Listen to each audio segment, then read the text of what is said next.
Alright, so CD Projekt Red CEO just said the one thing I've been saying on the channel for the longest amount of time. Fully AI-generated games are not some hypothetical. They're already being built. And some studios are pumping out 40 prototypes a week just to make these things work. Because they desperately want these things to hit the limelight. Let's get into it, boys. Shoutouts to Tweaktown for the article. CD Projekt Red CEO warns that AI-generated games are coming. Before we get into this, I would politely ask that you guys like and subscribe if you are tired of AI seeping into everything that you love.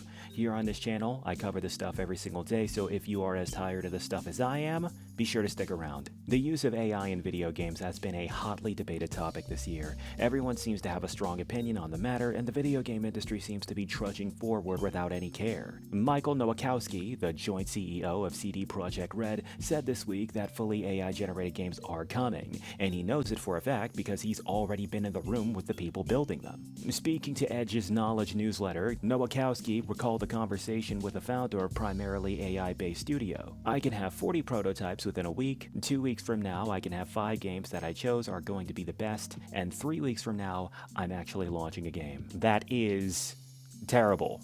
Genuinely terrible. Nowakowski was not particularly thrilled with this idea, as anyone with any form of common sense should be, even though he saw its plausibility. He added that he still has some doubts about whether this is really the path to follow. He didn't spell out exactly what his reservations are, but the context makes it fairly clear.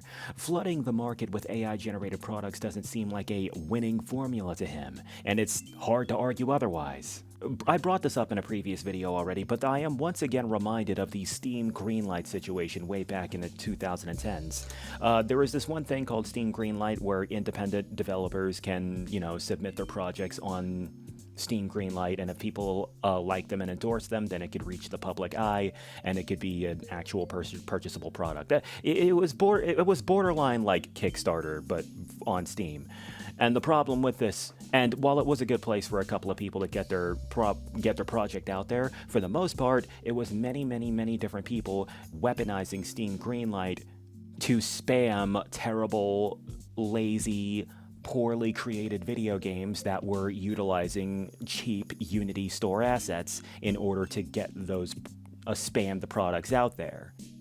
And these dudes would completely flood the marketplace with that crap in a desperate attempt to get attention onto their stuff. It would generate like pennies of ad revenue or something like that. I don't know how it works, but that's what happened back there, and it was pretty rough. And this AI game flood situation that's eventually going to come to the game industry, this just seems like that on a macro level. Coming from the studio behind the Witcher franchise and Cyberpunk 2077, the skepticism carries some weight. CDPR has built its reputation on handcrafted worlds, dense writing, and years-long production cycles. That's the opposite end from a 3-week turnaround. AI game factories are not just real right now, they've actually been existing for a while now. It's pretty gross and pretty depressing if you think about it. And look, I don't like being an excessive doomer when it comes to discussing these articles, but I need to make sure you guys know that none of this is me just fear-mongering. This is straight up the CEO of one of the biggest RPG studios on planet Earth saying this flood is coming. But yeah, the question isn't whether AI-generated games will exist or not. It's whether the platforms we rely on will drown in them before anyone can even react. And honestly, the industry's track record does not inspire any form of confidence, from me anyway. But yeah, man, those are my thoughts. What are y'all's? Whatever it is, be sure to let me know in the comment section. That's gonna wrap this one up. This is Jack Talks Back, signing out. You guys have a good one.